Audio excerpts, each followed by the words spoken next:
দল নিরপেক্ষ সরকার, আমাদের কোনো দল নেই।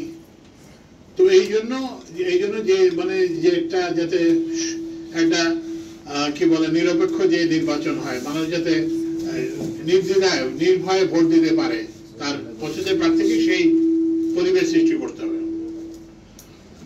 আরেকটা জিনিস হচ্ছে যে যারা ফিল্ডের অফিসার তারা কিন্তু মনে রাখবা, এই যে 2018 সালের যে ওই যে যেটাকে লাইলাতুল ইলেকশন বলে, রাতের বেলা নির্বাচন, প্রত্যেকটা ডিসিকে কিন্তু ইয়ে করা হয়েছে, শাস্তি দেওয়া হয়েছে। প্রত্যেকটা কি বলে সুপারিনটেন্ডেন্ট পুলিশকে শাস্তি দেওয়া হয়েছে। এবং এই নির্বাচনের প্রক্রিয়ায় যারাই অনিয়ম করবে শাস্তি দেওয়া হবে, তাৎক্ষণিকভাবে শাস্তি দেওয়া হবে। কারণ আগে তো হচ্ছে গিয়ে এগুলো এনকারেজ করা হয়েছে, এবার কিন্তু আমরা অপেক্ষা করবো না।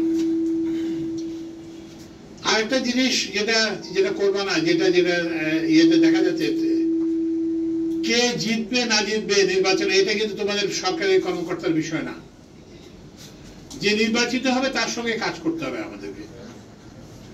কিন্তু কে জিতবে না জিতবে এটা নিয়ে আমাদের কোনো চিন্তার বিষয় না। সরকারি কর্মকর্তা কিংবা সরকারের উপদেষ্টা হিসেবে এটা আমাদের বিবেচ্য বিষয় না। যেই জিতবে তার সঙ্গে আমরা কাজ করব। আরেকটা জিনিস হচ্ছে যে কে জিতবে এটা কেউ জানে না।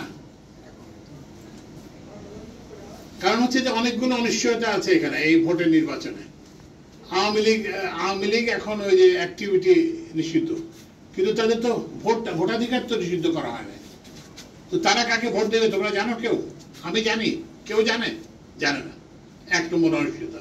2 নম্বর অনিশ্চয়তা, 18 থেকে 35 বছর বয়স যাদের, এই গত 16 বছরে তো ওরা নির্বাচনে ভোট দেয় নাই।